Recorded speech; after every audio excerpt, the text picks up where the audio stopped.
My handwriting is awful, so I'm going to probably squint a lot to read this chicken scratch.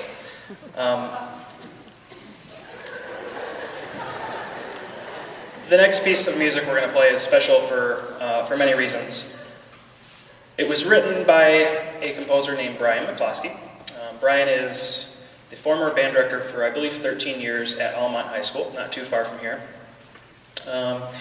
He's currently just finished up at Almont, so he can go back to Eastern Michigan University to finish his master's in composition.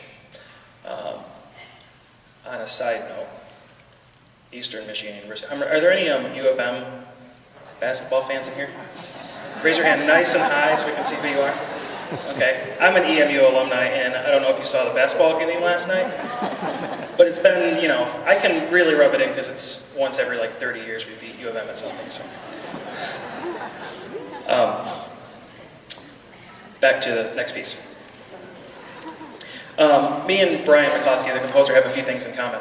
We both graduated from L'Anse Creuse High School. He graduated a few years before I started, so I didn't really know him then. I kind of knew of him. He also went to Eastern Michigan University to get his music education, bachelor's, before he started teaching.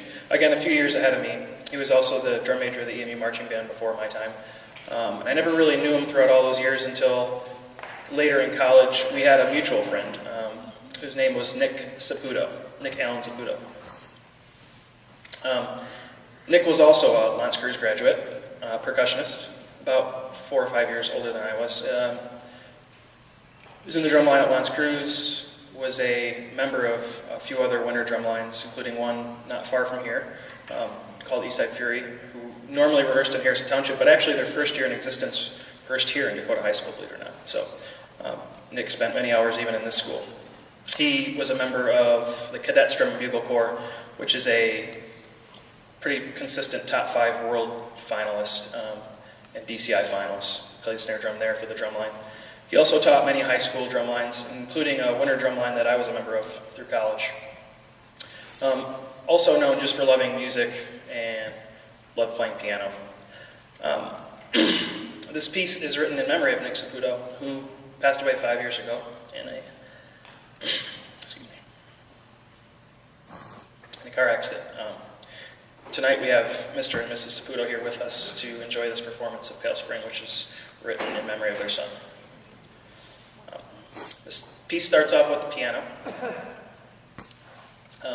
which was one of Nick's favorite instruments to play, accompanied by some percussion instruments. And throughout the piece you'll hear solo instruments come in, and those instruments represent somebody in his life. For example, there's a horn solo not too far into the song that represents the composer, Brian. He's a French horn player. In the middle of the piece you'll hear a distant snare drum, which is there to also represent Nick. So it's a really beautiful piece of music. And I'm not a big believer in music having a meaning all the time other than music is just what it is, music. But this one has a little bit more of a significance for us. So I hope you enjoy our performance of Pale Spring.